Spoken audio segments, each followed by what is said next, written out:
और ये कहते हैं कि सरकार में अगर हिम्मत है तो मुझे गिरफ्तार करके बताएं। किस तरीके से देखते हैं सर? सरकार में जिस तरह से जो गैंगवार चल रहा है, वो गैंगवार का और एक प्रदर्शन आज देखने को मिला है। मराठी भाषा हो, हिंदी भाषाओं के इसमें बीच में जो झगड़ा लगाने का काम जो सरकार कर रही है, और इसमें लोकल बॉडीज के इलेक्शन को सामने मुद्दे नजर रखकर जिस तरह से सरकार भाषिक लड़ाई जो महाराष्ट्र में शुरू की है, उसका हम विरोध करते हैं सरकार का। और सरकार का ही मंत्री जिस तरह से होम मिनिस्ट्री के ऊपर एलिगेशन लगाता है कि इनको किसने ऑर्डर दिया, तो इसका मतलब है कि ये सरकार में तालमेल नहीं है और इसलिए महाराष्ट्र की जनता का नुकसान हो रहा है। कल हम हाउस में इस विषय को उठाएंगे और सरकार को जवाब पूछेंगे। सरकार ने इसका जवाब देना चाहिए। इस तरह से महाराष्ट्र की बदनामी करने का काम भाषावाद के ऊपर जो चल रही है, वो कदापि महाराष्ट्र की जनता को और कांग्रेस को मान्य नहीं है।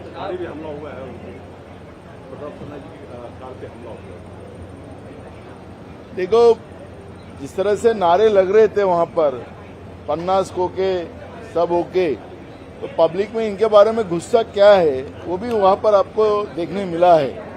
और इसलिए लोगों में जो गुस्सा और भाषा के आधार पर जो राज्य में तनाव पैदा करने में जो सरकार की भूमिका रही है, उसी का परिणाम है कि वहां पे लोगों ने, सिर्फ एक दल के लोगों ने नहीं, जनता ने पथराव मंत्री के गाड़ी पे किया है।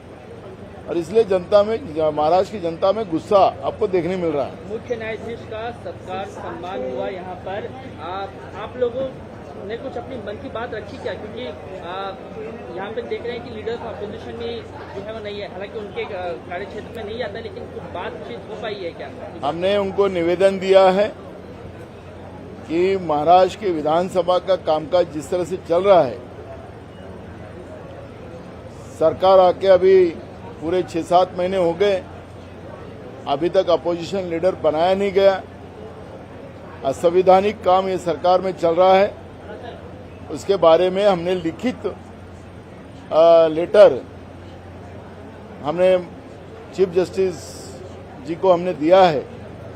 और दूसरा, शेड्यूल 10 का रिजल्ट जो गए सरकार में शुरू हुआ था, अभी नई सरकार आने के बाद भी शेड्यूल 10 का जो निर्णय नहीं लगा है, एक तरह का जो एक संवैधानिक जो प्रॉब्लम खड़ा हो चुका है, उसको तुरंत रिलीज किया जाए, ये भी विनती करने का एक लेटर हमने उनको दिया है। और जल्द ही चीफ जस्टिस ऑफ इंडिया इस विषय का ऊपर कुछ हमने वो निर्णय लेंगे, हमने उनका ध्यान आकर्षित किया है।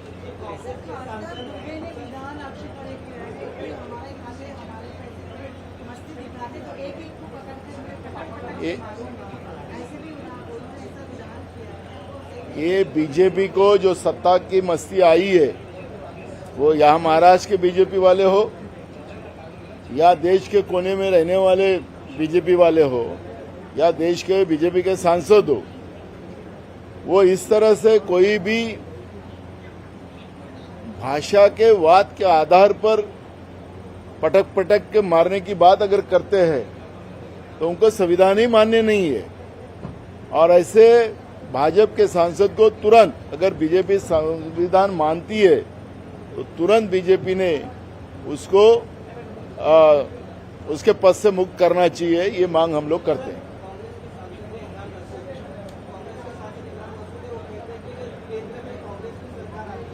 तो अगले 1 घंटे के अंदर जो है वक्फ संशोधन बिल को उखाड़ फेंकेंगे।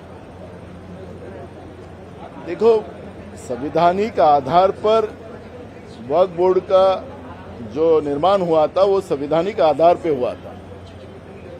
लेकिन जिस तरह से प्रधानमंत्री नरेंद्र मोदी जी और अमित शाह देश के गृह मंत्री जो वक्तव्य करते हैं, बीजेपी जिस तरह से वक्तव्य करती है, ये देश के मुस्लिम जो है, ये मुस्लिम देश के नागरिक नहीं है, उनके कोई हिस्सेदारी नहीं है, हमारी सरकार आई तो हम पूरा हिंदुत्व ला लेंगे, इस तरह का वक्तव्य देश के प्रधानमंत्री जब करते हैं तो स्वाभाविक है कि सांसद जो कांग्रेस के थे उनने कहा कि हम संवैधानिक आधार पर वक्फ बिल को हम लोग जो लाया गया है उनको अधिकार से, उनको मुस्लिम लोगों का अधिकार मुक्त करने का जो बिल आया है उसको हम सुधार करेंगे। यही बात उन्होंने कही है और सच कही है कि संवैधानिक आधार पे वो करेंगे।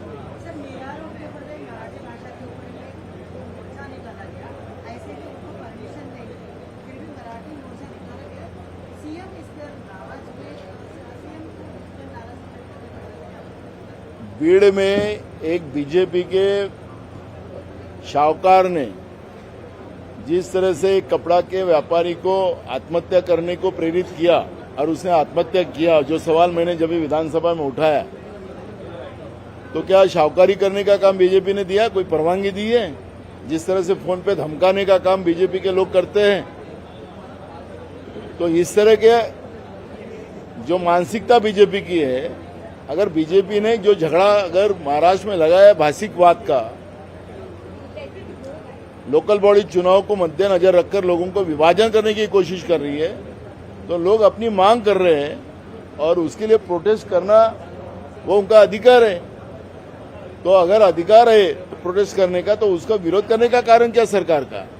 और इसलिए सरकार जो सत्ता की मस्ती सरकार को है, उसके आधार पर अगर मुख्यमंत्री बात करते हैं तो उन्हें ये सब इशू को क्लियर करना चाहिए।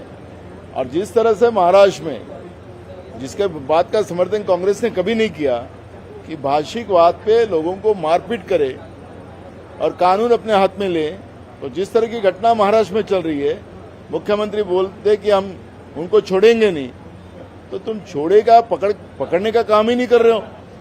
राज्य में रोज इस तरह की घटनाएं हो रही है, तो कानून व्यवस्था महाराष्ट्र में कहाँ बची है? तो मुख्यमंत्री जी प्रोटेस्ट करने की परमिशन लेने की बात तो अलग है, पर महाराष्ट्र में कानून व्यवस्था जो बिगाड़ के रखी है आपने, उसको सुधारेंगे कि नहीं सुधारेंगे, इसका भी जवाब उनको देना पड़ेगा।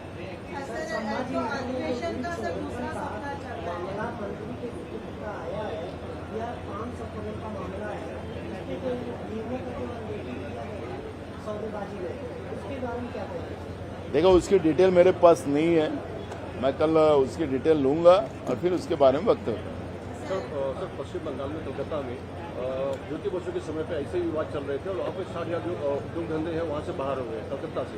उसमें वो आर्थिक राजधानी बनाया था। क्या मुंबई में भी लगभग यही स्थिति हो रही भाषा विवाद के? देखो, महाराष्ट्र में बड़े पैमाने में महाराष्ट्र के उद्योग बाहर जा रहे हैं, ये कोई छुपा तो है ही नहीं।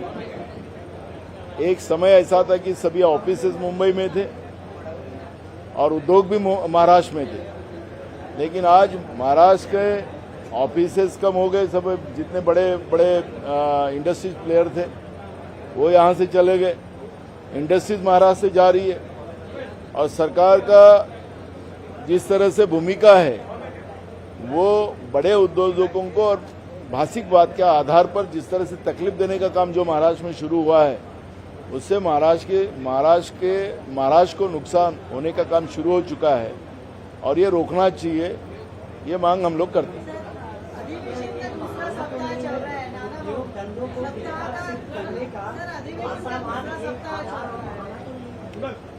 बिल्कुल है, आखिरी गुजरात के आकाओं के भरोसे ये सरकार है और गुजरात के आकाओं को खुश करने के लिए यहाँ के उद्योग गुजरात में कई भेजे गए हैं। गुजरात के चुनाव के समय में भी वहां पे महाराष्ट्र के कई बड़े बड़े उद्योग वहां चले गए, ये तो रिकॉर्ड पे। तो महाराष्ट्र के उद्योग पूरे वहां ले जाकर महाराष्ट्र को बर्बाद करने का यहाँ के बीजेपी और महायुति के सरकार ने काम शुरू किया है और इसीलिए इस तरह के परिणाम हम सब लोगों को देखने मिल रहे हैं कि भाषिकवाद पर, जातिवाद पर महाराष्ट्र की राजनीति को एक ताकत देने का काम सरकार के माध्यम से जो शुरू हुआ है, उसी का परिणाम है कि महाराष्ट्र आज आर्थिक कमजोर होते जा रहा है, महाराष्ट्र के उद्योग खत्म होते जा रहे हैं, बेरोजगारी बढ़ती जा रही है, उसी के परिणाम।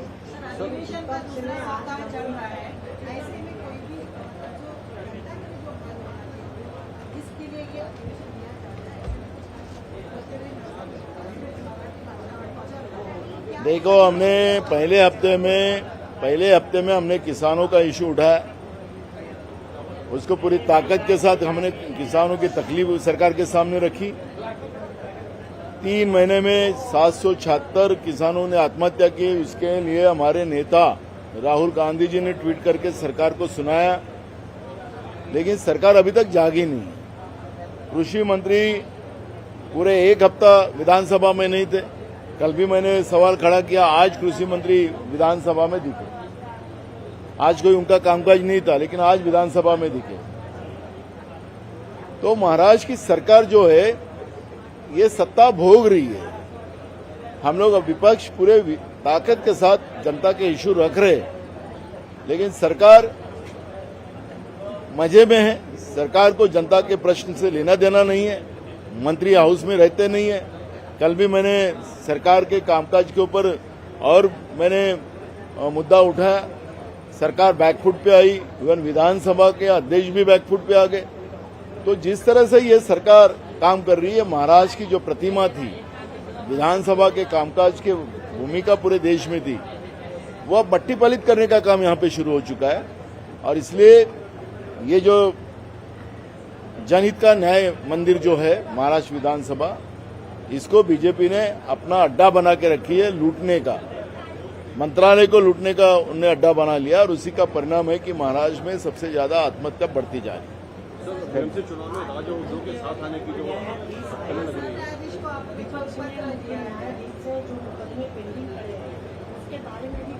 हमने उनको निवेदन दिया है और जल्दी से जल्दी इस पे निर्णय ले, ये हमने विनती की है।